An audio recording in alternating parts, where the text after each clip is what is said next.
ॐ शिवनाम्नि विभावितेऽन्तरङ्गे महति ज्योतिषि मानिनी मयार्धे दुरितान्यपान्ति दूरदूर मुहुरायान्ति महान्ति मङ्गलानि स्मृते सकलकल्याणभाजनं यत्र जायते पुरुषस्तमजं नित्यं व्रजामि शरणं हरिं। हरिः ॐ शन्नो मित्रः शं वरुणः शन्नो भवत्वर्यमा शन्न इन्द्रो बृहस्पतिः शन्नो विष्णुरुक्रमः नमो ब्रह्मणे नमस्ते वायो त्वमेव प्रत्यक्षं ब्रह्मासि त्वमेव प्रत्यक्षं ब्रह्म वदिष्यामि ऋतं वदिष्यामि सत्यं वदिष्यामि तन्मामवतु तद्वक्तारमवतु अवतु माम् अवतु वक्तारम्। ॐ शान्ति शान्ति शान्तिः। सहनाववतु सहनौ भुनक्तु सह वीर्यङ्करवावहै तेजस्विनावधीतमस्तु मा विद्विषावहै। ॐ शान्ति शान्ति शान्तिः।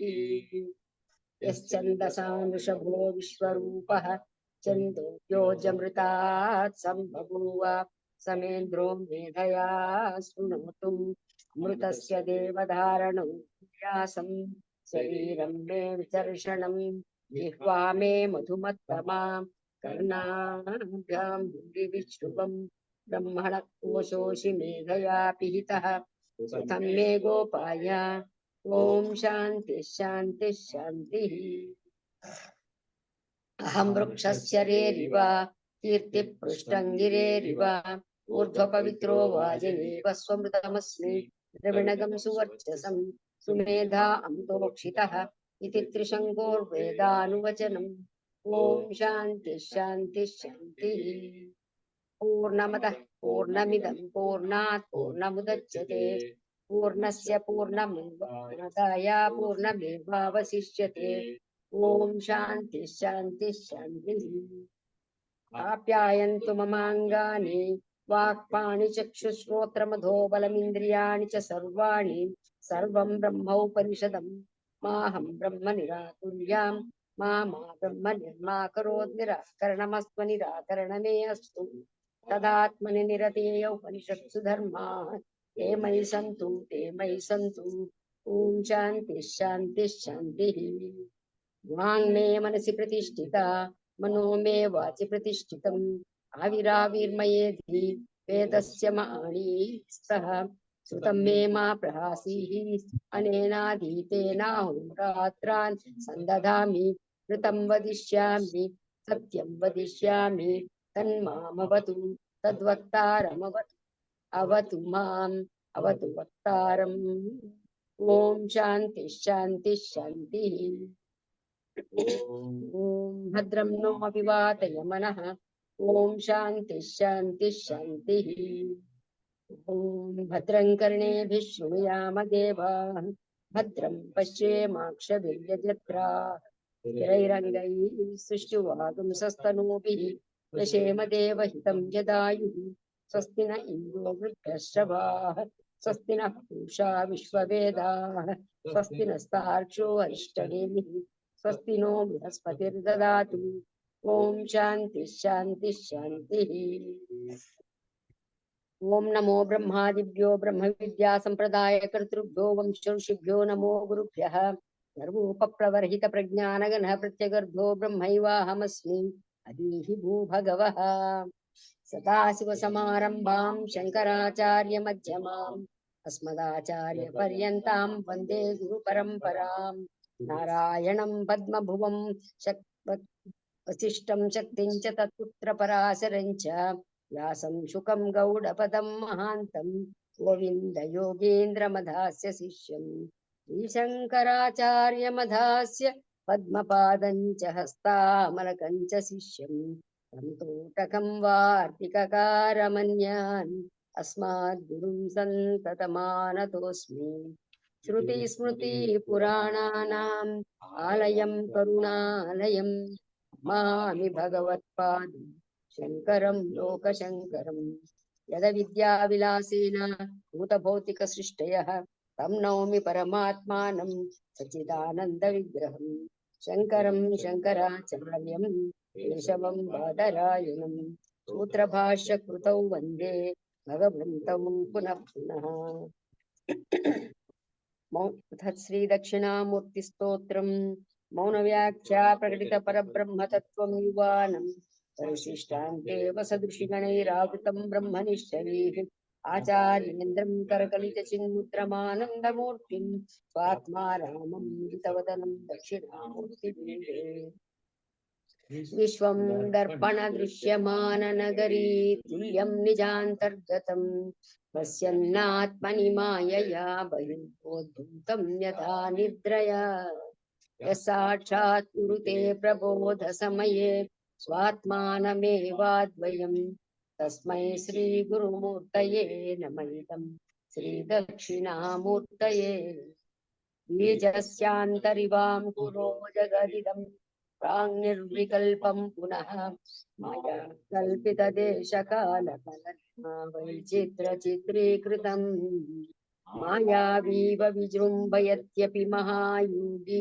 वयस्वेच्छया तस्मै श्रीगुरुमूर्तये नमः इदं श्रीदक्षिणामूर्तये यस्यैव स्फुरणं सदात्मकमसत्कल्पार्धकं भासते साक्षात् तत्त्वमसीति वेदवचसा योगोधयश्चाश्रिता यः साक्षात्करणात् भवेन्न पुनरावृत्तिर्भवाम्भोनिधौ तस्मै श्रीगुरुमूर्तये नमः श्रीदक्षिणामूर्तये नानाचित्रघटोदरस्थितमहादीपप्रभाभास्वरं ज्ञानं यस्य तु चक्षुरादिकरणद्वारा बहिस्पन्दते जानामीति तमेव भान्तमनुभाते तत्समस्तं जगत् तस्मै श्रीगुरुमूर्तये नमः इदं श्रीदक्षिणामूर्तये देहं प्राणमपीन्द्रियाण्यपि चलां बुद्धिं च शून्यं विदुं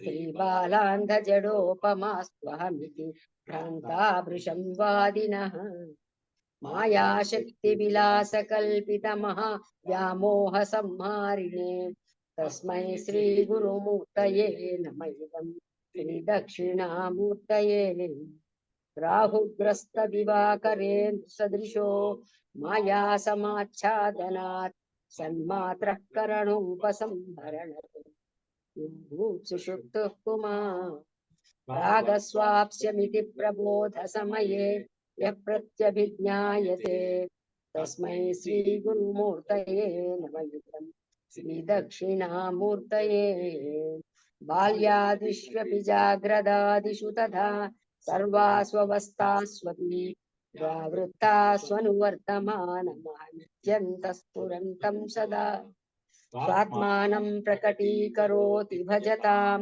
यो भद्रया मुद्रया तस्मै श्रीगुरुमूर्तये नमः श्रीदक्षिणामूर्तये विश्वं पश्यति कार्यकारणतया स्वस्वामि सम्बन्धतः शिष्याचार्यतया तदैव पितृपुत्राध्यात्मना भेदतः स्वप्ने जागृति वा य एष पुरुषो माया परिभ्रामितः तस्मै श्रीगुरुमूर्तये नमः इदं श्रीदक्षिणामूर्तये दूरं व्यांसलनो नीलोम्बरमहर्नाथो हिमांशुः पुमान् इत्याभाति चराचरात्मकमिदं यस्यैव मूर्त्यष्टकम् नान्यत् किञ्चन विद्यते विमृशतां यस्मात् परस्माद् विभो तस्मै श्रीगुरुमूर्तये नमः इदं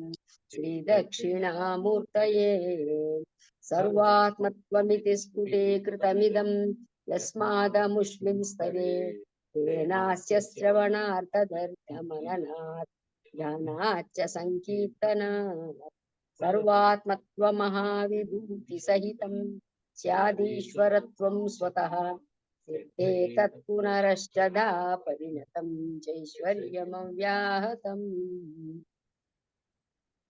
विटपि समीपे भूमिभागे निषण्णं सकलं निजनानां జ్ఞానదాతారమా త్రిభువన గురుమీశం దక్షిణామూర్తిదైవం జనన మరణ దుఃఖచ్ఛేదదక్షన్నమామి చిత్రం వటతరోర్మి వృద్ధా శిష్యా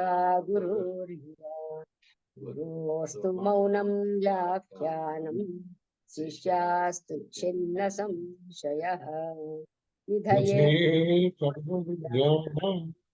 శచే భవరోగిణాం గురవే సర్వలోకానాం దక్షిణామూర్తయే నమః ఓం నమః ప్రణవార్థాయ శుద్ధ జ్ఞానైకమూర్తయే నిర్మలాయ ప్రశాంతాయ దక్షిణామూర్తయే నమః అంగుష్టతర్జనీ యోగముద్రా వ్యాజేన దేహినాం సృత్యర్థం బ్రహ్మజీవైక్యం దర్శయన్నోవతాశివః సమం సర్వేషు భూతేషు తిష్టంతం పరమేశ్వరం మన్నాథం పరమాత్మానం ప్రణతోస్మి సదాశివం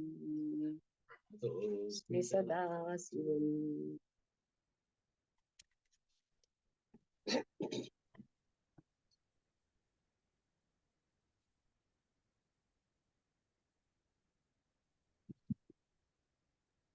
ఏమైందండి?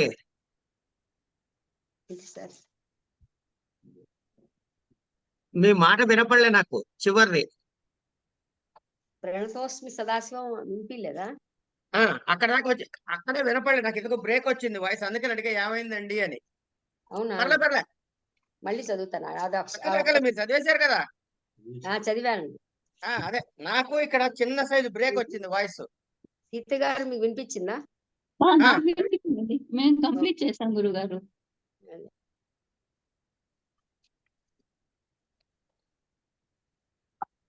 ఇక్కడ అప్పుడప్పుడు కొంచెం సిగ్నల్ తలకాయ నొప్పిస్తూ ఉంటుంది మాకు.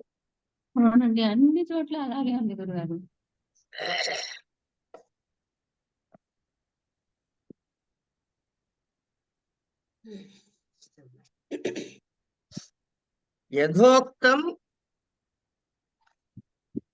యథోక్తం కాయకం వాచికం మానసం చ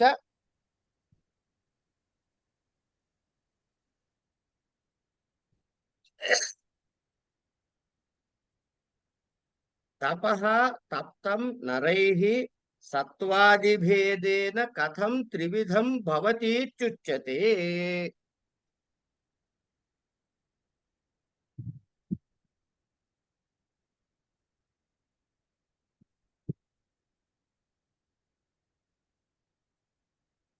శ్రద్ధయా పరయా తప్తం తపస్తత్రివిధం నరైః అఫలాకాంక్షిభిర్యుక్తైః సాత్వికం పరిచక్షతే.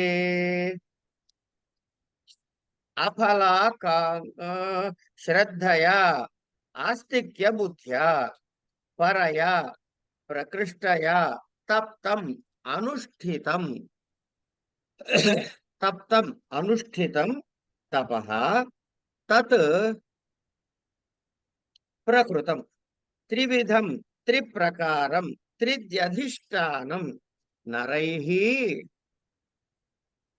అనుష్ఠాతృభిః అఫలాకాంక్షిభిః ఫలాకాంక్షారహితైః యుక్తైః సమాహితైః యత్ ఈదృశం తపః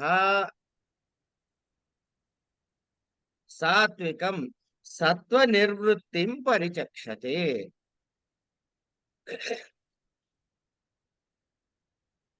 కథయంతి శిష్టాః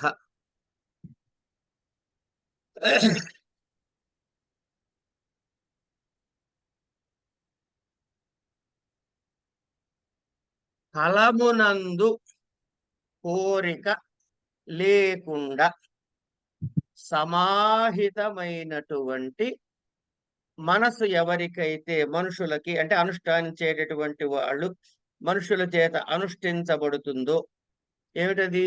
శరీర వాంగ్ మనో మూడిటితో కలిపిన వాటితో నిర్వర్తించబడిన తపస్సును శిష్టులు శిష్టులు దీనిని సాత్విక తపస్సు అంటారు అన్నాడు.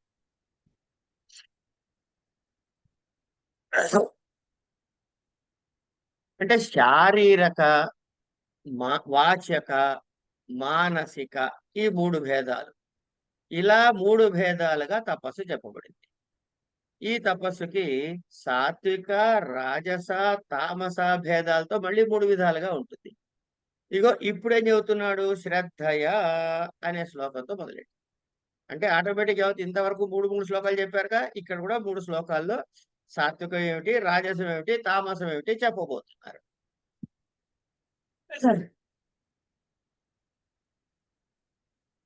ఇక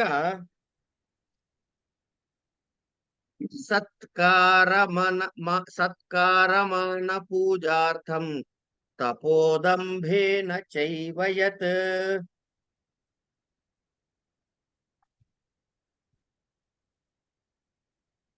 క్రియతే తదిహ ప్రోక్తం రాజసం చలమధ్రువం. సత్కారమాన పూజార్థం. సత్కారః సాధుకారః. సాధుః అయం తపస్వీ బ్రాహ్మణః. సాధుః అయం తపస్వీ బ్రాహ్మణః. ఇత్యేవమర్థం మానః. మాననం అభివాదనాని. తదర్థం పూజా, పాద ప్రక్షాళనార్చనా, శైతాతృత్వాదిః. తదర్థం చ తపః సత్కారమాన పూజార్థం. దంభేన చ ఏవ యత్ క్రియతే తపః తత్ ఇహ ప్రోక్తం రాజసం చలం కదాచిత్ ఫలత్వేన అధ్రువం. మూఢగ్రాహేణాత్మనో యత్ పీడయా క్రియతే తపః పరస్యోత్సాదనార్థం వా తత్తామసం ఉదాహృతం. మూఢగ్రాహేణ అవివేక నిశ్చయేన ఆత్మనః పీడయా క్రియతే యత్ తపః, లేదా పరస్య ఉత్సాదనార్థం వినాశార్థం వా తత్తామసం ఉదాహృతం. ఇది 3 రకాల తపస్సుల గురించి చెప్పారండి.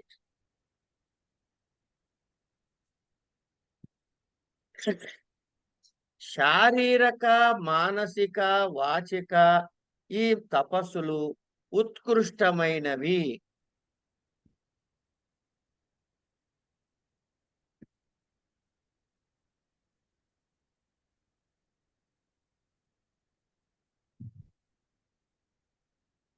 ఇవి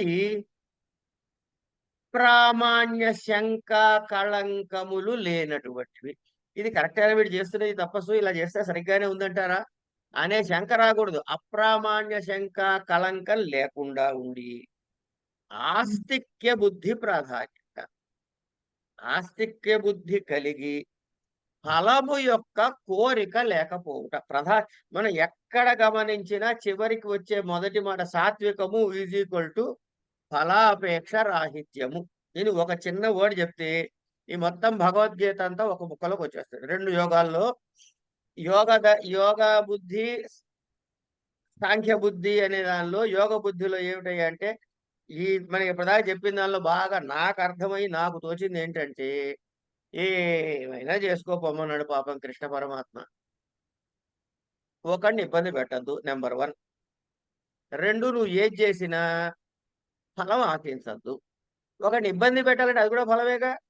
మోక్షము నాకు రావాలి అనే కోరుకోవడం కూడా ఫలమే. నేను ఈ పూజ చేస్తే పరమాత్మ సంతోషిస్తాడు, ఇది కూడా ఫలమే.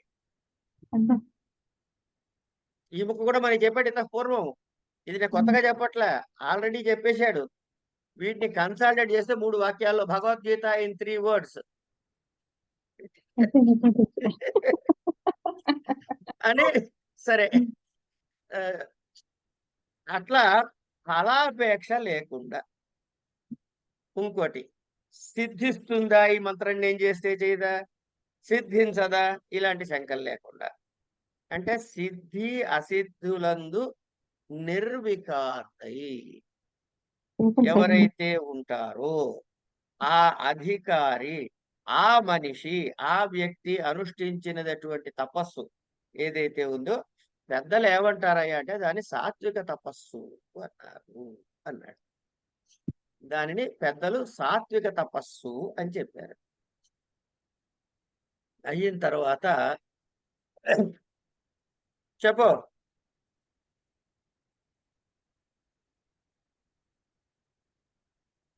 అయిన తర్వాత సత్కారమాన పూజార్థం. ఇక్కడేం చెబుతున్నారు అంటే రాజస తపస్సు గురించి చెబుతున్నారు. రాజస తపస్సు ఏమిట?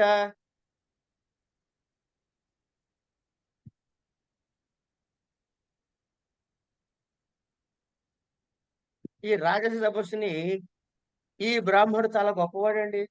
చాలా గొప్ప తపస్సు చేస్తూ ఉంటాడండి ఎప్పుడు. అంటే ఇప్పుడు ఎక్కడికైనా వెళ్తామండి. వెళ్ళినప్పుడు ఏమండి మనకి ఎదురొచ్చి వాళ్ళు తీసుకెళ్ళటం, పాద ప్రక్షాళన చేయించుకోవాలని కోరిక కలగటం, ఏ తర్వాత ఈ పూజలు వాటి మన బాగా అర్చన చేయాలి, మన పాద పూజ చేయాలి, మన పొగడాలి, ఇలాంటివన్నీ కోరుకుంటూ దంభము చేత ఈ తపస్సు ఎవడైతే ఆచరిస్తాడో, ఇక్కడ గమనించాల్సింది ఏంటంటే సాత్వికం వాడు ఏది చేస్తున్నాడో కుడి ఎడంగా వీడు అదే తపస్సు చేస్తాడు. కానీ ఇక్కడ ఒక ఎక్స్పెక్టేషన్ ఉంది. అందరూ నన్ను గుర్తించాలి, అహో అన్నట్టు చెప్పుకోవాలి, నాకు ఎదురొచ్చి పూజలు చెయ్యాలి, నన్ను మెచ్చుకోవాలి, ఇక నన్ను ఒక ఉన్నత స్థాయి హై పెడస్టల్ అంటామే అట్లా పెట్టాలి. ఈ కోరికలు దమ్మం.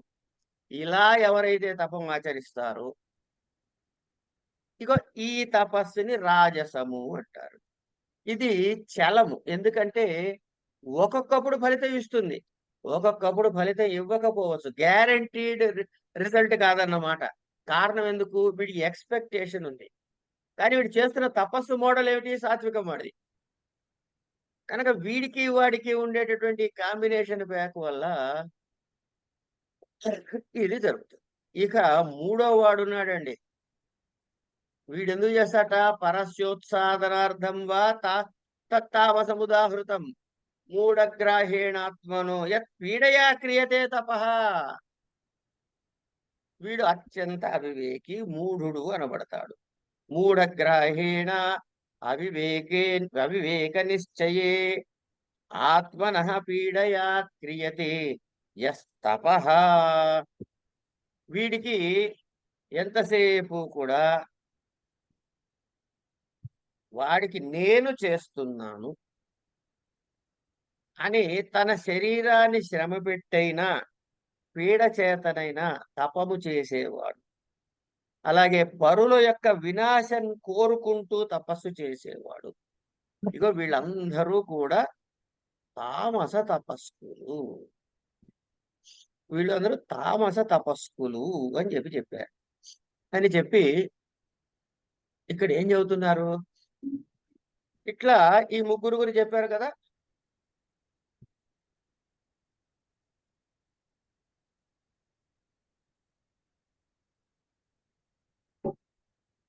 సారీ. తర్వాత వీడు సాధువు, వీడు తపోనిష్ఠుడు, వీడు గొప్ప బ్రాహ్మణుడు అండి అని అవివేకులచే చేయబడే స్తుతి, ఆ స్తుతిని ఎదురు చూస్తూ, అంటే నాకు ఎదురుకుండా వచ్చి మానము అని ఇక్కడ ఏదైతే పదం వాడాడు ఇదేంటే గౌరవము. నాకు పూజ చెయ్యాలి, నా పాద ప్రక్షాళనలు చెయ్యాలి, నాకు డబ్బులు అవి సమర్పించాలి. ఏమండి అంటే కేవలం సాత్విక బుద్ధితో వీడు చేయడు. ఇంకా వీడికి సాత్విక బుద్ధితో కొంత చేస్తూ ఎక్స్పెక్టేషన్స్ కూడా ఉంటాయి వీడికి. ఇగో ఈ ఎక్స్పెక్టేషన్స్ వల్ల ఇది గ్యారంటీగా ఫలం ఇవ్వచ్చు, ఇవ్వకపోవచ్చు. లేదా ఒకవేళ ఫలం ఇచ్చిన సత్ఫలము అది అత్యల్పకాల స్థాయి కావచ్చు, ఇవ్వకపోవచ్చు.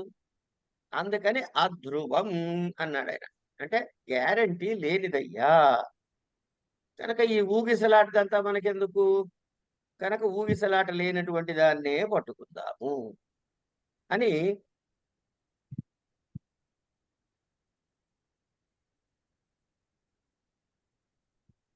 ఇది తామస గుణంతో చేసే పూజ, అవివేకులు చేసే పూజ అన్నారు.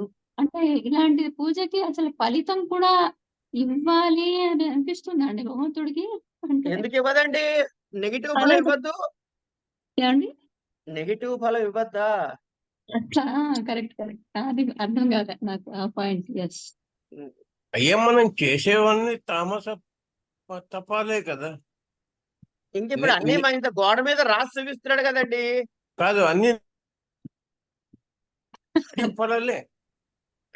ఏది మన ఆహారము సాత్వికం కాదు, కనీసం రాజసం బ్రాండ్ కూడా పోతున్నట్టు నాకు అనిపించట్లే.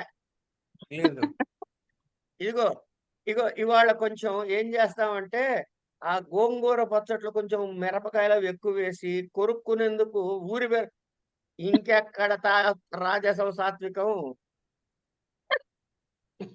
అంటే బాగా మనం చెప్పారు. అన్ని నెగిటివ్ ఫలాలే అంటారు.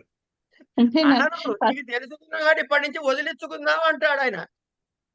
ఇంటి దగ్గరే ప్రారంభం అయిపోతుంది మనకి. కోవడం కూడా పూర్వజన్మ సుకృతమేనండి. ఇది తప్పు చేస్తున్నాం అని తెలియడం అట్లీస్ట్ నాంది వదిలించుకోవడానికి మొదలకి పనికొస్తుంది కదా.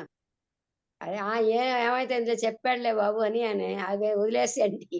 ఇంకా దాంట్లోనే కుళ్ళులోనే ఉన్నాం అనుకోండి, ఇంకా దానికి జవాబు లేదు. అట్లీస్ట్ ఇది తప్పు, మనం తప్పు చేస్తున్నామని తెలుసుకుని మార్చుకోవడానికి ప్రయత్నం చేయడంలో మొదటి స్టెప్ వరకు పర్వాలే కదా. సో అందుకని అట్లీస్ట్ తప్పు తెలుసుకోవడం అన్నా మంచిదే. తెలుసుకోవడం అది యాక్సెప్ట్ చేయడం. కాదమ్మా, అది కాదమ్మా. ఇప్పుడు వాడికి దగ్గు వస్తోంది. దగ్గు ఎందుకు వస్తుంది? ఏముందండి, చిన్న దుమ్మంతా పడింది, దొమ్ము అంతా అంటే కాస్త పుక్కిలి చుమ్మేసో లేకపోతే ఏ స్ట్రెప్సిల్స్ లాంటివో నవ్వులితే పోతుంది. అదే లంగ్స్ లో ఇన్ఫెక్షన్ ఉండి దగ్గు వస్తుంది అనుకోండి, ఇన్ఫెక్షన్ మందేసుకుంటే కానీ దగ్గు తగ్గదు, ఈ స్ట్రెప్సిల్స్ వల్ల తగ్గదుగా. కనుక ముందు ఇన్వెస్టిగేట్ చేస్తాడు డాక్టరు. ఆ ఇన్వెస్టిగేట్ చేసి ఒక నిర్ణయం, ఇగో ఈ వ్యాధి అని బొట్టు పెడతాడు. పెట్టిన తర్వాత మందిస్తే తగ్గుతుంది. కనుక ఇప్పుడు మనకి బొట్లు పెట్టే కార్యక్రమంలో ఉన్నాడు పరమాత్మ. సరే నాయన, నువ్వు ఎక్కడున్నావు, నీ ఎక్స్రే రిపోర్ట్ ఇస్తున్నా చూసుకో అని వరుసగా, ఇవన్నీ నీకున్నాయా? ఉన్నాయండి. అయితే సరే, ఓకే. నువ్వు మీరు FRCS అంటారు కదా, డయాగ్నోస్ చేస్తున్నాడు. చెప్తా కదా, doctor lord Krishna MD FRCS భవరోగ స్పెషలిస్ట్. అదే రోగం ఏంటని డయాగ్నోస్ చేస్తున్నాడు. చేసేసాడు ఆల్రెడీ, ఆయనకి తెలిసిపోయింది.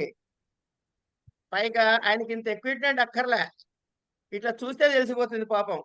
రిపోర్ట్లు ఇస్తున్నాడు, మనం చూసుకుని ఏ లెవెల్లో ఉన్నామో ఆలోచిస్తాం. అది అంచేత అవివేకంతో అతిశయించిన అవివేకంతో, విపరీతమైన కోపంతో, దేహేంద్రియాల మీదటువంటి పీడ చేస్తూ ఒకళ్ళకి నాశనం చెయ్యాలని గాని, పరులకి హాని చెయ్యాలని గాని, అంటే అభిచారాలు అంటారు చూసారా, అట్లాంటి రూపమైన తపస్సులు ఇవన్నీ కూడా తామస తపస్సులు అని చెప్పబడ్డాయి.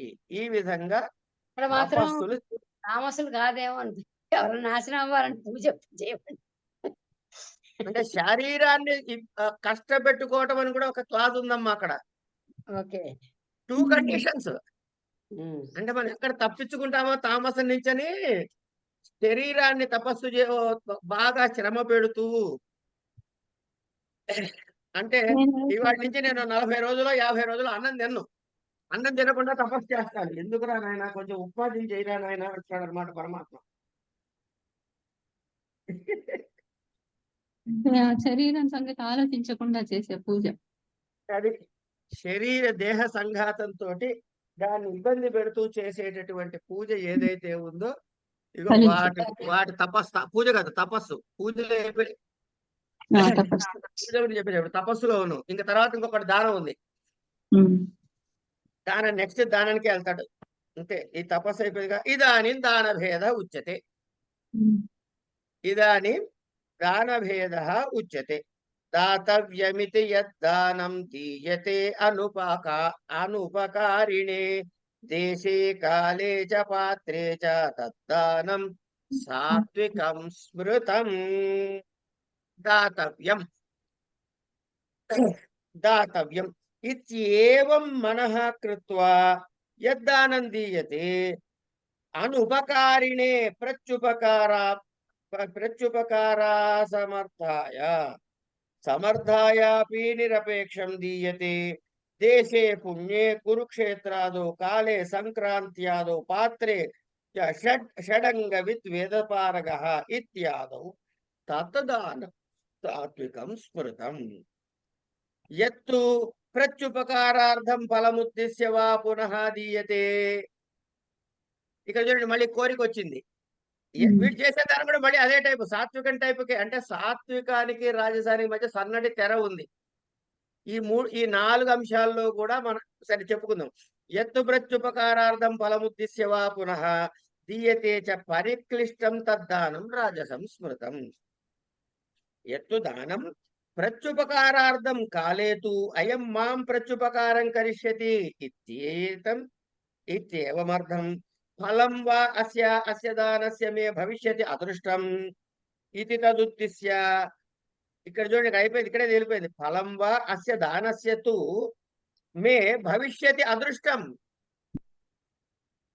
ఇది తదుద్దిశ్య పునః దీయతే చ పరిక్లిష్టం భేద సంయుక్తం తత్ రాజసం స్మృతం. అదేశకాలే యద్దానమపాత్రేభ్యశ్చ దీయతే అసత్కృతమవజ్ఞాతం తత్తామసముదాహృతం. అదేశకాలే అపుణ్యే దేశే మ్లేచ్ఛాది శుచ్ఛాది అశుచ్ఛాది సంకీర్ణే అకాలే పుణ్యహేతుత్వేన అప్రఖ్యాతే సంక్రాంత్యాది విశేషరహితే అపాత్రేభ్యః చ మూర్ఖ తస్కరాదిభ్యః దేశాది సంపత్తౌ చ అసత్కృతం ప్రియవచన పాద ప్రక్షాళన అవజ్ఞాతం పాత్ర పరిభవయుక్తం యత్ దానం తత్తామసం ఉదాహృతం.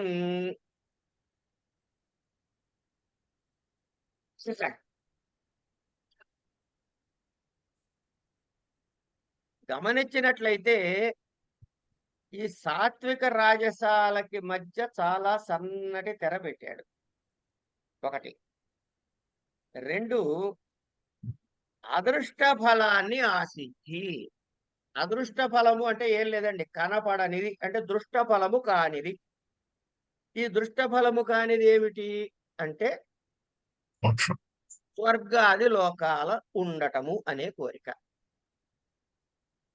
ఏమండి, ఈ దానం చెయ్యదగినది ఏదేని మనస్సునందు నిశ్చయించుకున్నవాడై పుణ్యక్షేత్రాల యందు, కురుక్షేత్రాది పుణ్యక్షేత్రాల యందు, సూర్య సంక్రమణాది పుణ్యకాలాల యందు, ఎవరికిట షడంగవేత్తయకు వేదపారకుడు మొదలగు వాని యందు.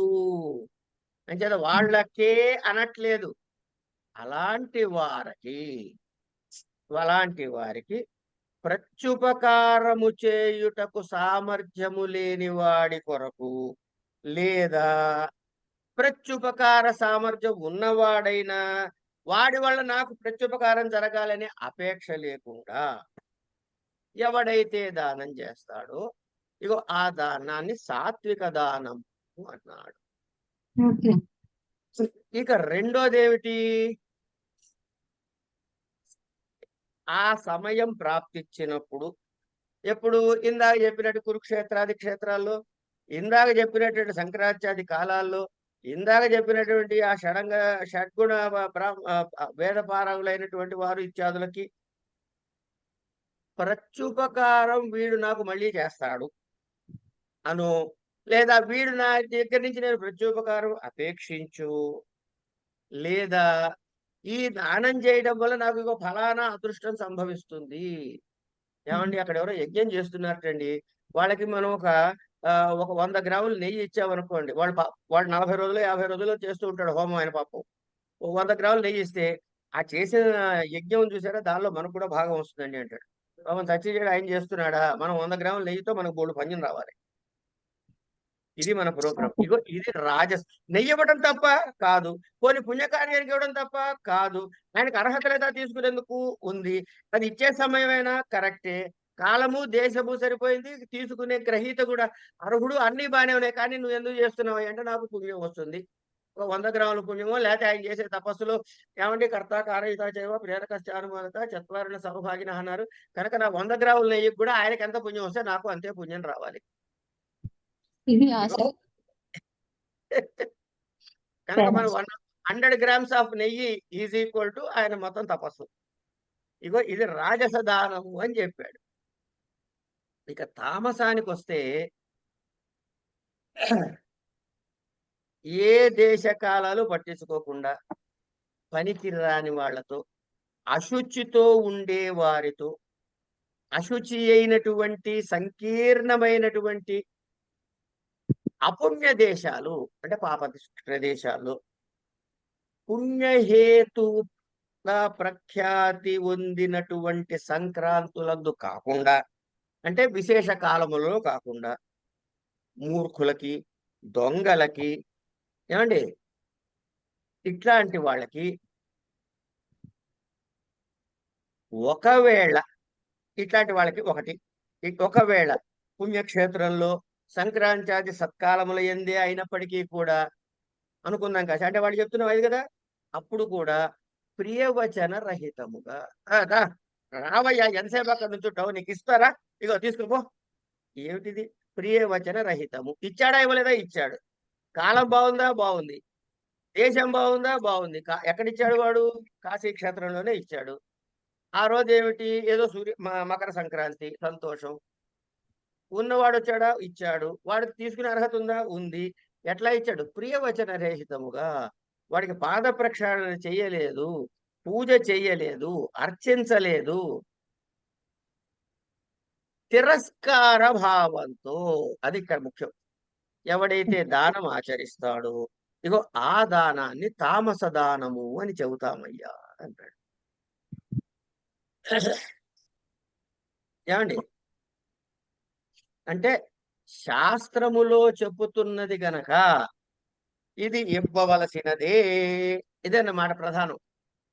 శాస్త్రం ఏం చెప్పింది? దానం చేయమంది కనుక నేను చేస్తున్నా. అంటే నాకు ప్రత్యుపకారం చేయక్కర్లేదు వాడు, నేను ప్రత్యుపకారాన్ని ఆశ్రయించట్లేదు, అపేక్షించట్లేదు. కనుక సత్పాత్రత కలిగిన వాణ్ణి పట్టుకుని అపాత్ర దానం చేయకూడదు అంటారే. ఇగో ఎందుకే సత్పాత్ర దానము. ఎవరు ఆ సత్పాత్రుడైనటువంటి వాడిని పట్టుకుని పుణ్యక్షేత్రముల యందు గాని పుణ్యకాలముల యందు గాని ఏ దానం చేస్తామో ఇగో అది సాత్విక దానం.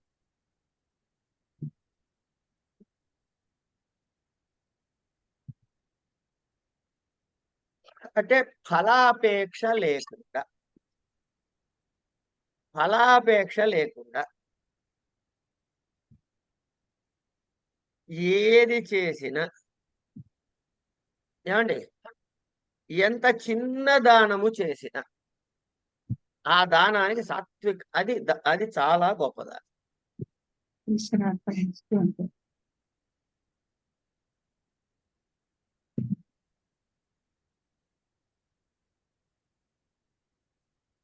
పాత్రదానము అంటే ఏమిటి? గిన్నెమ్మని కాదండి, ఆ తీసుకునే వాడి అర్హత గురించి చెబుతున్నాడు. ఏమండి ఎట్లా ఉండాలి? విద్య ఉండాలి, తపస్సు ఉండాలి, ఇలాంటి లక్షణాలన్నీ ఉన్నవాడు. ఏమండి అలాంటి వాడికి, ఆ పాత్రుడికి, ఆ అర్హత కలిగిన వాడికి, ఇట్లాంటి వాడికి ఇస్తే అది సాత్వికమైన దానము. దీనినే సాత్విక దానము అంటారు అని చెప్పారు. ఇక రాజస దానానికి కూడా కొంచెం చిన్న చిన్నగా చెప్పుకోవాలిగా మరి దానికేం చెప్పాడయ్యా అంటే కాలాంతరములో వీడు నాకు ఉపయోగపడతాడు. ఇది ఇది దృష్టార్థ ఫలం. ఏం లేదండి, మా కాలనీలో కొత్తగా ఈసారి ఇగో ఈ పార్టీ బదులు ఆ పార్టీ ఎమ్మెల్యే గారు గెలిచారు. వెంటనే మనం ఏం చేస్తాము? ఒక శాలువ, ఏది ఎప్పుడో మనకి ఎవడో కప్పింది, ఇంట్లో మడత పెట్టి ఉంటుంది, అది తీసుకెళ్లి వాడికి కప్పుతాం మళ్ళీ కొత్త శాలువలాగా. ఏమండి కప్పి ఓ చప్పట్లు, ఓ ఫోటో. ఎందుకు ఇవన్నీ? రేపు వాడు మనకు ఉపయోగపడతాడని, కాలాంతరంలో వీడు మనకు ఉపకరించగలడు అనేటువంటి దృష్టార్థ ఫలాన్ని ఆశించి గాని, లేదా లేదా నాకు స్వర్గం లభిస్తుంది, నాకు ఫలానా లాభిస్తుంది, నేను స్వర్గం ఏదంటే బ్రహ్మలోకే మహీయతే స్వర్గలోకే మహీయతే అని చెప్తారుగా, ఇవి ఫలిస్తాయి. ఇవి అదృష్ట ఫలములు.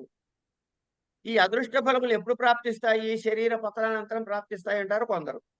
లేదు, కాలాంతరంలో ప్రాప్తించవచ్చు. ఎప్పుడు ప్రాప్తిస్తాయో మనకి తెలియదు. కనపడని ఫలములు ఇవి. కానీ వీడు చేసే దానానికి ఏ లక్షణాలు ఉంటాయి? సాత్విక లక్షణాలే ఉంటాయి. అంటే ఇక్కడ మనం గమనించాల్సింది ఏంటంటే, సాత్విక లక్షణములు కలిగిన దానము ఏదైతే ప్రపంచానికి కనపడుతున్నదో, రాజస లక్షణాలున్న దానము కూడా అలాగే కనపడుతుంది ప్రపంచానికి. కానీ వీడి మానసిక స్థితిలో ఒక అపేక్ష, ఒక ఫలము యందు కోరిక. వాడు తర్వాత ఉత్తరోత్తర ఉపయోగపడతాడని కానీ, స్వర్గాదులు లభిస్తాయని కానీ అని గాని, ఏమండి, లేదా అబ్బా ఈయన 4 రోజులు 10 రోజులు చేస్తున్నాడు అనుకుని అనవసరంగా ఆయనకి నేను 1000 రూపాయలు పంపించానండి బాబు, 4 రోజులేట ఈ యోగం అని ఇప్పటి వరకు అనవసరంగా రోజు ఇంత పంపించాను. అలాంటి అనవసరంగా చేశాను అనేటటువంటి పశ్చాత్తాపంతో చేసే దానాలు కూడా ఒప్పేసుకున్నాడు పాపం, చేస్తానని చెప్పి. పర్లేదండి, మీకు ఈ 4 రోజులు నేను నవ్వుకోలు పంపిస్తాను అంటాడు వీడు. 4 రోజుల తర్వాత అరే అనవసరంగా ఈయనకి ఇంత అనవసరంగా అంటే ఏమిటి? ఈ కారణంగా ఈయన కోసమని ఇంత ఖర్చు పెట్టాను, అనవసరం ఇంత అని ఓ పశ్చాత్తాప భావంతో అయినా చేస్తాడు. ఇది రాజసం. అంటే ఏమైంది? చూడటానికి సాత్విక రాజసాల మధ్య బయట వాడి దృష్టికి ఏం తేడా ఉండదండి. అంటే రాజసం ఎక్కడి నుంచి తేడా వస్తుంది? ఈ జీవుడి యొక్క, ఈ సాధకుడి యొక్క మానసిక స్థితి తేడా చెప్తుంది దాన్ని. దానికి మరి నెగిటివ్ ఫలమే కదండి గురుగారు. తర్వాత చూద్దాం. పరిక్లిష్టం అంటే లోభాతిశయముచే, అంతఃకరణలో క్లేశం పెట్టుకోవడం అన్నమాట. పెట్టుకుని చేసే దానము అని. ఏమండి, ఇక ఇక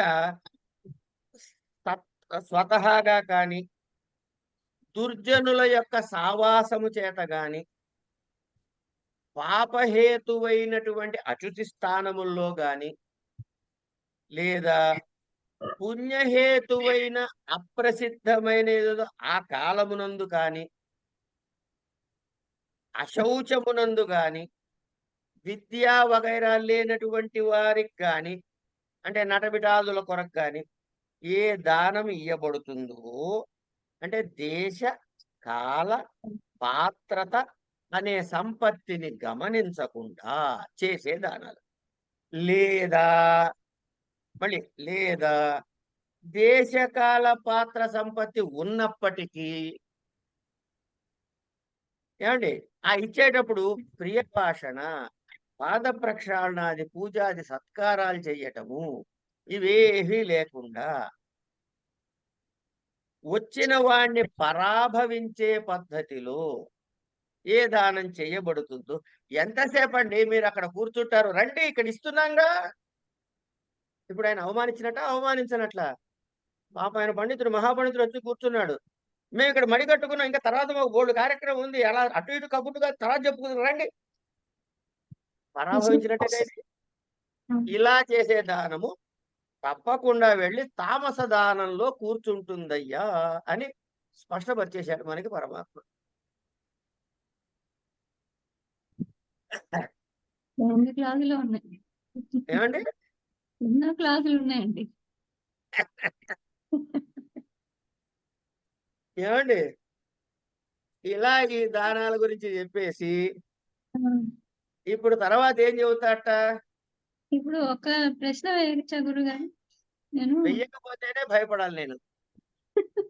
దత్త చరిత్రలో ఒక 5 చాప్టర్ చదివినప్పుడు ఒక బ్రాహ్మడు పాపం ఆయన చెప్పులు కూడా లేకుండా నడుస్తూ ఉంటారండి ఈ మండుటెండలో.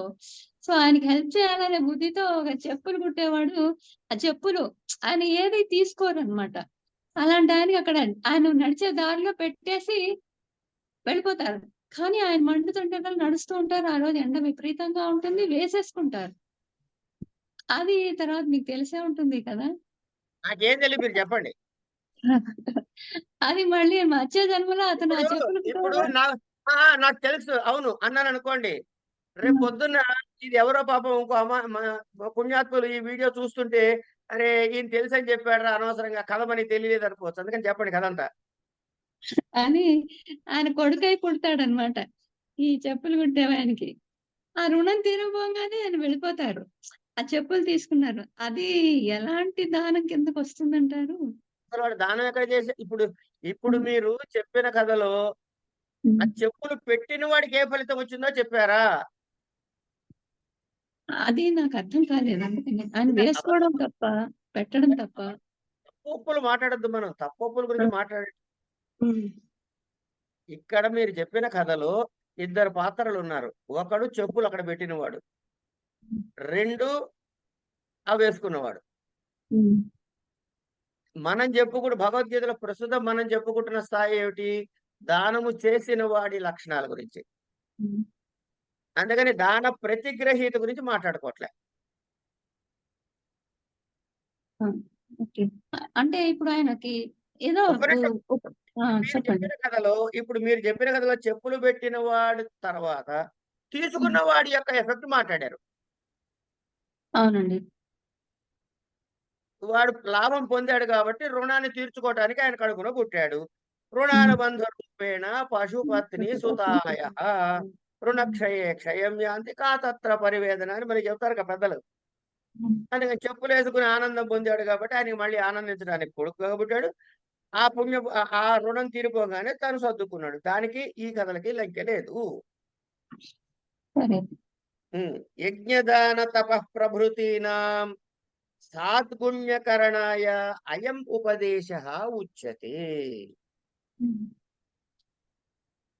యజ్ఞదాన తపః ప్రభృతీనాం సాద్గుణ్యకరణాయ ఏమండి హ్మ్. అయం ఉపదేశः ఉచ్యతే. ఏమిట? ఓం తత్సదితి నిర్దేశో బ్రహ్మణస్త్రివిధ స్మృతః బ్రాహ్మణాస్తేన వేదాశ్చ యజ్ఞాశ్చ విహితాః పురా.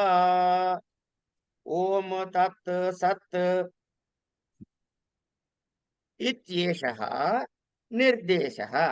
నిర్దిశ్యతే అనేన ఇది నిర్దేశः. త్రివిధः నామ నిర్దేశः.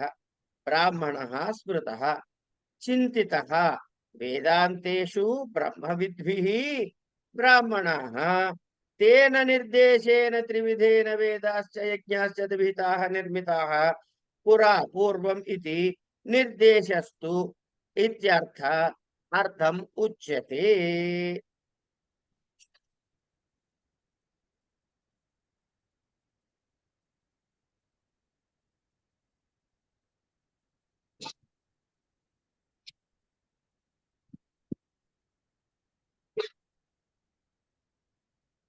ఈ యజ్ఞదానాలు తపస్సులు ఇవన్నీ చెప్పాడే,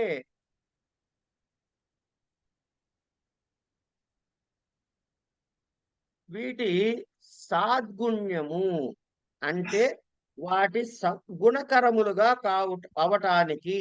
గుణకరము అంటే ఏంటంటే మంచి గుణముగా, అంటే చేసినవి సత్ఫలితాలను ఇవ్వాలంటే హ్మ్.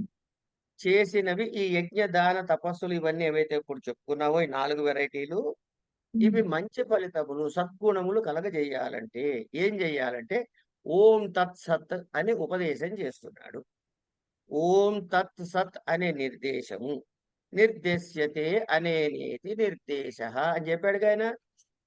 అంటే దీని చేత నిర్దేశించబడినది. ఈ విధంగా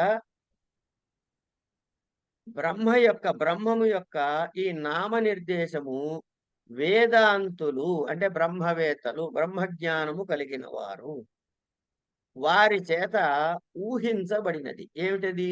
బ్రహ్మణాస్తేన నిర్దేశన త్రివిధేన వేదాశ్చ యజ్ఞాశ్చ విహితా నిర్మితాః అని వారు 3 రకాలుగా ఊహించారు. ఏమిటవి? బ్రాహ్మణులు, వేదములు, యజ్ఞములు పూర్వమునందు అంటే గతమునందు నిర్మితములు, ఇవన్నీ నిర్మించబడ్డాయి అని అంటున్నారు. అంటే సృష్ట్యాది నుంచి బ్రాహ్మణ వేద యజ్ఞ నిర్మాణము ఇది ఎవరు చేశారట? ప్రజాపతి కర్తృకము, అంటే బ్రహ్మగారి చేత చేయగలిగినది కనుక ఓం తత్సత్ అన్నది బ్రహ్మ నిర్దేశ కర్తృత్వము అని చెప్పబడుతుంది. అంటే ఇదేమిట? బ్రహ్మగారి యొక్క స్తుతిని మనము చేస్తున్నాము అని అర్థం. అంటే ఏం లేదండి, యజ్ఞము ఆహా ఇక్కడ ఏం చెప్పాడు? మనకి 4 ఐటమ్స్ చెప్పాడు. ఏమిటా 4 ఐటమ్స్? ఆహారము, యజ్ఞము, తపస్సు, దానము.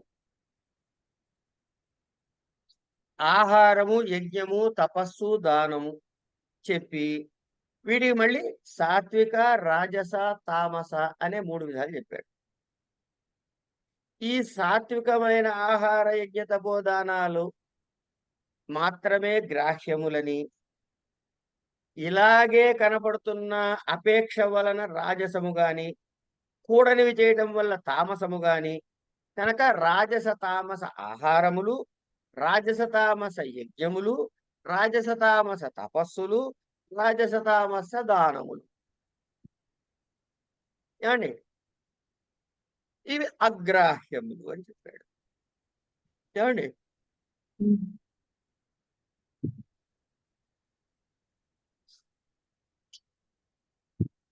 ఇక ఆహారము, పుష్టి ఇత్యాది ఫలాలు కలుగుతాయి కదా, దాని ద్వారా ఆహారంలో సాత్విక ఆహారం గొప్పతనం చెప్పాడు.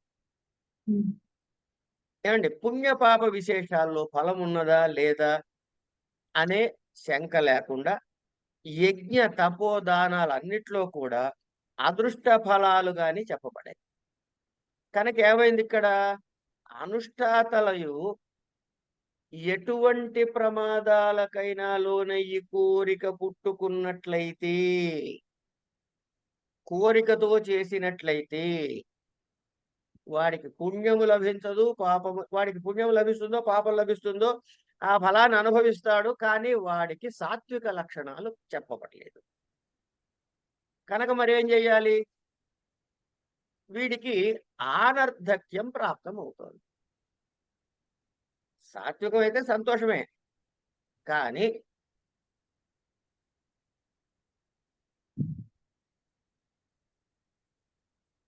ప్రమాద బాహుళ్యం ఉంది. ఎక్కడో చోట మనం సంకల్పంలో సాత్వికంగా చేద్దాం అనుకున్నా ఎక్కడో ఒక చోట తెలియకుండా మనము తప్పు చేసే అవకాశం ఉంది. అంతే కదా? కనుక ఏ విధంగా చెయ్యాలో ఆ గుణము యొక్క ఫలితం మనకి లభించకపోవచ్చు. కనుక మనం చేస్తున్నది సాత్వికమైన, అంటే సాత్వికంలో అయిన యజ్ఞదాన తపస్సులు వీటన్నిటి కూడా ప్రమాదాల బాహుళ్యం వలన లేదా అంగవైకల్యాల వల్ల కానీ ఇతరత్ర ఏ కారణమైనా కానివ్వండి అనర్థక్యం ప్రాప్తించే అవకాశం ఉన్నది. ఏది సాత్వికం అయినప్పటికీ కూడా మనకి తెలియకుండా అందులోకి చొరబడే అవకాశం ఉంది. ఇదిగో అలాంటి వైగుణ్యములు అంటే దుష్ట గుణములు, గుణములు కానిటువంటివి, కూడనటువంటి గుణములను తొలగించుకొరటకు ఓం తత్సత్ అని భగవన్నామ ఉచ్చారణ రూపముగా ప్రాయశ్చిత్తాన్ని పరమ కారుణికుడైనటువంటి పరమాత్మ మనకి ఉపదేశించాడు. అంటే ఏం చేయాలయ్యా అంటే సింపుల్ అండి. మనం ఏం పెద్ద ఎక్కువ శ్రమ పడక్కర్లా, చేసేదంతా చేసేసి ఓం తత్సత్ అనమంటున్నాడు. ఇప్పుడు ఫస్ట్ టైం రిలీఫ్ ఇచ్చాడు. ఎంత బాగా, ఎంత ఫస్ట్ మంచిగా. టైం రిలీఫ్ ఇచ్చాడు. అయితే ఇది ఎక్కడికి వచ్చి చెప్తున్నాడు? తామసానికి రిలీఫ్ లేదు, రాజసానికి రిలీఫ్ లేదు, సాత్వికంగా చేస్తున్న వాడికి కలిగేటటువంటి అనుష్ఠాతకి ప్రమాద బాహుళ్యము తన చుట్టూ ఉండటం వలన ఏ కారణం చేతనైనా వాడు చేస్తున్న సాత్విక కర్మకి విఘాతం ఏర్పడుతుందేమో అని, వాడు ఎంత సత్వగుణంతో చేసినా ఈ మనకి తెలియని ప్రమాద బాహుళ్యం వలన పుణ్యము జనించకుండా పోతుందని, ఇగో వాడికి నాయన నువ్వు చేసిన తర్వాత భగవన్నామోచ్చారణ చేయి, ఓం తత్సత్ అన్నాడు. అని ఓం తత్సత్ అన్నది పరమాత్మ. చెప్పండి, ఏదో అంటున్నారు. దీన్ని యాక్చువల్గా అనేది చాలా మంది తెలిసి చెప్పండి. దీన్ని చాలా మంది నెగిటివ్ గా కూడా చెప్తూ ఉంటారండి. అదే ఇప్పుడు మన గొప్పతనం సార్ అది. కొంతమంది ఉన్నారనుకోండి, వాళ్ళు అనుకున్న పని కోసం ఒకటి చేస్తూ ఉంటారు. అది అవదనుకోండి, దానికి వీళ్ళు కామెంట్ ఎలా చేస్తారంటే ఓం తత్సత్ అని చెప్తారు. అవును కామెంట్ చెప్తారు. అవును, అది కాదు. ఇప్పుడు దానికే మనము స్వర వర్ణ మంత్ర లోప ప్రాయశ్చిత్తార్థం అని చెప్పిస్తారు చూడండి, హోమాలు చేసినప్పుడు. అప్పుడు స్వరంలో తేడా వస్తే అర్థంలో తేడా వస్తుంది. వచ్చారు, నేను కూర్చున్నా, తినండి అన్నారు, బాగుంది. తినండి అంటే ఇంకెవడు పెట్టాడు రా, నేను పెట్టా, కనీసం ఇప్పుడైనా తిను అనో ఏదో నెగిటివ్ మీనింగ్ వచ్చిందిగా. ఆ తినండి అని కాకు స్వరంతో. ఎక్స్ప్రెషన్ శబ్దంలో మార్పు లేదు, శబ్దంలో మార్పు లేదు, స్వరం మార్పుతో పోయింది. భావ వ్యక్తీకరణలో తేడా. అది వరకు కనుక తెలియక తత్సత్ హలో అంటే ఓం ఇప్పుడు తత్సత్ మనకి చెప్పండి. ఇప్పటి వరకు తెలియకపోయినా కూడా ఓం తత్సత్ బ్రహ్మార్పణం మటుకు అన్ని చోట్ల అంటూ ఉంటాం మనం. అవును, అదే చెప్తున్నాడు. ఇదే ఇంత ప్రయోజనం ఉందని తెలియదు. ఎందుకు బ్రహ్మార్పణ వస్తున్నాము అంటే, ఆ ఓం తత్సత్ అన్నది బ్రహ్మకి ప్రతిపాదించిన పేరు. అదే బ్రహ్మము యొక్క పేరు. ఫాలో అయితే అండి, ప్రొసీజర్ లో మన పూర్వీకుల్ని ఫాలో అవుతున్నాం అనుకోండి, తెలియకుండానే సక్రమం లైన్ లో ఉంటాం. కొంతమంది అదేంటి ఇదేంటి అని క్వశ్చన్ చేయకుండా చెప్పింది చెప్పినట్టు చేస్తే అండి కొన్ని దోషాలైనా తప్పించుకుంటాం. కొన్ని చాలా తప్పించుకుంటాం. అంతమంది పురోహితులు అంటే ఏదైనా ఇస్తే వాళ్ళు వెంటనే కృష్ణార్పణం వస్తూనే వాళ్ళండి. అవును, ఇప్పుడు ఆ మాట కనపడట్లేదు. అది అంచేత ఏమండి మనసులో అనుకున్నా కూడా అది అనుకున్నట్టే బయటకు అనకపోయినా ఏదో అనండి అమ్మ, పోనీ అన్నారు, అదే తృప్తి. పాపం వాడు లోపల ఉన్నాడు కదా, వాడికి దగ్గరగా చెప్పినట్టు అవుతుంది. మనసుకు రావాలని అన్నారండి. బయటికి చెబితే మళ్ళీ మన చెవుల ద్వారా లోపలికి వెళ్ళి వాడు వినపడాలి పరమాత్మకి. మీరు లోపల అనుకుంటే వాడికి వెంటనే వినపడుతుంది. ఓం తత్సత్ అన్నది పరమాత్మ యొక్క నిర్దేశము.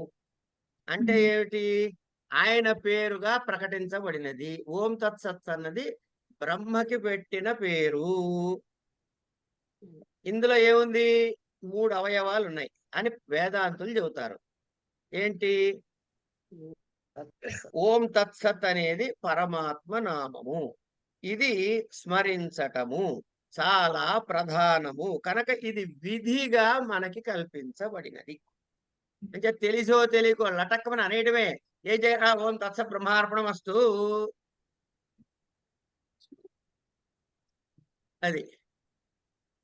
ఇవన్నీ అందుకనే పూర్వం అన్ని ఒక ప్రొసీజర్ కల్పమండి. ఇట్లా చేయాలి ఇట్లా చేయాలని నిర్దేశించబడి ఉంది. అది యాజ్ ఇట్ ఈస్ ఫాలో అయిపోతే ప్రాబ్లం లేదు. ఇదెందుకు అదెందుకని మనం లాజికల్ క్వశ్చన్స్ వేసామనుకోండి, ఇంకా ఎక్కడ ఉండాలో అక్కడే ఉంటాం అంతే. ధన్యవాదం చేయకూడదు అసలు. కొన్ని చెప్పింది చెప్పినట్టు వినడమే అండి, ఇంకా మళ్ళీ క్వశ్చన్ చేయకూడదు. ఎంత చేసినా ఏం చేసినా పర్వాలేదు, మీరే పత్రం పుష్పం ఫలంతో ఏమని కూడా చెప్పేశాడు భగవంతుడు. నాకు అది సమర్పించండి చాలు, నేను సంతోషిస్తాను. ఆయన ఎంత దయామయుడండి కృష్ణ పరమాత్మ. బాణం అనమాట. ఇన్ని విని యాక్చువల్ గా ఆ పత్రం పుష్పం అండి ఏదైనా ప్రదేశాల్లో కానీ లేకపోతే ప్రయాణంలో చేస్తున్నప్పుడు కానీ అవన్నీ దొరకనుకోండి, అప్పుడు ఏదో ఆ మాట అని సమర్పణ కాదండి, ఏమీ లేని ప్రతిదానికి పత్రం పుష్పం అంటే అదే ఫలం నీకు వస్తుందమ్మా అంటారు. అది కరెక్టే. అదేదో సినిమాలో పాల ఇచ్చి ఇదే అదనుకో నాయనా, ఇదే అదనుకో నాయనా నాగేశ్వరరావు చెప్తాడే అలా ఉంది ఇది. అంతే. మాకు ఆఫీస్‌లో అండి ఉమా అని ఒక అమ్మాయి ఉండేది. ఆవిడ రాగానే అండి దీపం కంప్యూటర్ అండి. దీపం అది పూజ ఇట్లా హారతి అని చేస్తుండేది. నేను ఏం చేస్తున్నావు ఉమా పూజ అంటే, కంప్యూటర్‌కే వస్తుంది ఫలం నువ్వు చేసేది నీకేం రాదు. నువ్వేం పెట్టట్లేదు కదా! పదార్థం ఏమీ లేదు. ఆ! మనం ఏమి లేకుండా ఏం అవసరం లేకుండా అన్ని చేసేస్తే ఊరికే మానసికంగా చేసేస్తే మానసికంగానే వస్తుంది ఫలితం. మరి ఫిజికల్‌గా రాదు. అది అందుకే మనకి యజ్ఞయాగాలు ఏదో కార్యక్రమాలు చేసినప్పుడు ప్రమాదాత్ కుర్వతాం కర్మ ప్రత్యవాయవే తద్వరేషు యత్ స్మరణాత్ ఏవ తత్ విష్ణోః సంపూర్ణం స్యాత్ ఇతి శృతి అని, ప్రమాదము వలన యత్కించిత్ కర్మలోపము కలిగిన ఆ యజ్ఞ ఫలము పోకుండా పరమాత్మ విష్ణు స్మరణము వలన సంపూర్ణమవుగాక అని మనకి శృతులు చెబుతున్నాయి. అవును. కనుక శృతి వచనాలు, శిష్టాచారాల వచనాలు వాటిని పట్టుకుంటే మనం ఎప్పుడూ కూడా కింద పడకుండా రక్షించబడతాము. అందులో ఏం సంశయం లేదు. సార్ ఒక చిన్న ప్రశ్న. అడగండి. కానీ మన లోకంలో వ్యంగ్యార్థంలో కూడా వస్తుంటుంది కదా కృష్ణార్పణం అని. అంటే అదేనండి. ఇది మునిగిపోయింది అని. అట్లా కాదు, అది ఎలా వచ్చిందని అదే చెప్తున్నా, అదే చెప్పుకుంటున్నాం. మనం ఇప్పుడు ఏంటంటే, మనం మళ్ళీ కావ్య ప్రకాశ్ చదువుకున్నాం అనుకోండి కాసేపు, లక్షణ గ్రంథం, అభిధామూలక వ్యంగ్యము ఏమండి, లక్షణ వ్యంగ్యము, ఇట్లా రకరకాలుగా చెబుతారు.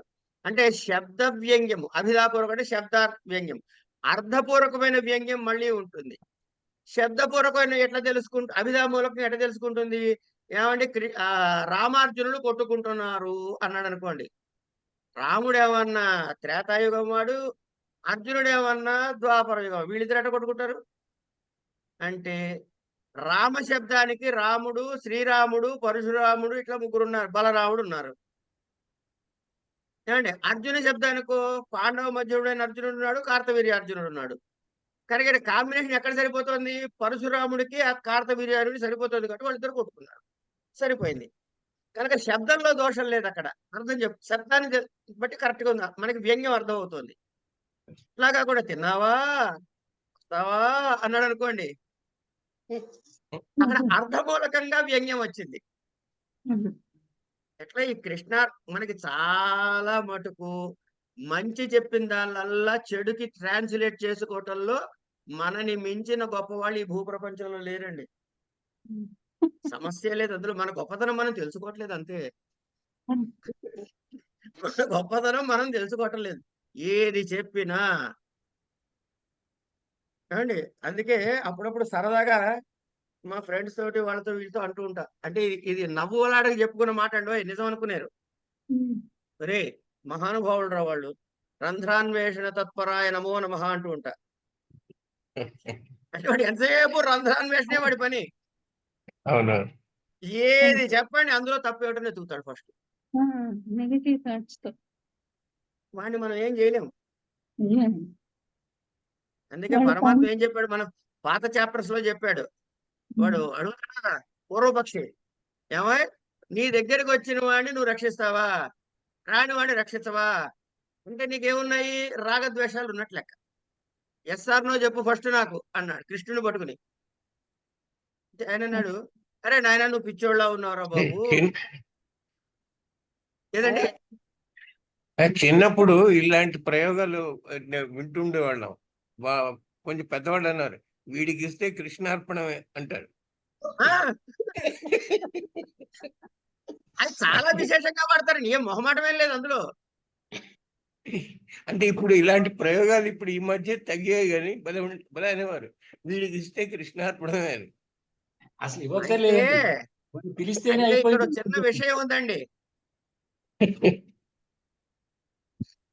మరి అమ్మవారి పూజలు అయిన తర్వాత ఒక శ్లోకం చెబుతారు. జ్ఞానతోవా అజ్ఞానతోవా యన్మయా కురుతే శివే తవ కృత్యమిదం కృత్య విభావ్య క్షమస్వ మాం అంటారు. తెలిసి గాని తెలియసి కాని నా చేత చేయబడిన సమస్త కర్మలు నీవే చేశావనుకుని నన్ను క్షమించంటాడు. అక్కడ దానిలో ఉన్న లోతు చూడండి ఎంత లోతుగా ఉందో ఒక్క మాటలో. భవతి నా మాత పుత్రులు చెడ్డవాళ్ళు ఉంటారు కానీ తల్లి చెడ్డది ఉండదు కాబట్టి నువ్వు నీ తల్లి కుపుత్రుయేత క్వచిదపి కుమాత నభవతి. వస్తుంది క్షమాపరాధన స్తోత్రంలో. అట్లా మనం కనీసం మనం వాడికి అలా కృష్ణార్పణం అనే వ్యంగ్యంగా అలవాటు చేసిన నోటితో కృష్ణ శబ్దం ఉచ్చరిస్తున్నాడు కదా అని చెప్పి తృప్తి పడతాడు పాపం పిచ్చోడు మా కృష్ణుడు. అంటే అదే అంత దయామయుడు ఆయన. చేత వాళ్ళకి ఏదో ఒక విధంగా తోస్తున్నారు ఆ పేరుని. ఏమండి ఒకటే రూల్ అండి, సింపుల్ 1 వర్డ్ ఆన్సర్ చెబుతా అండి. మీరు ఏ శాస్త్రం చదివినా చదవకపోయినా చేసినా చేయకపోయినా ఒక్క విషయాన్ని తెలుసుకుంటే చాలు. దైవం యొక్క కరుణ వల్లనే మన అస్తిత్వము. సింపుల్. అది కరెక్ట్.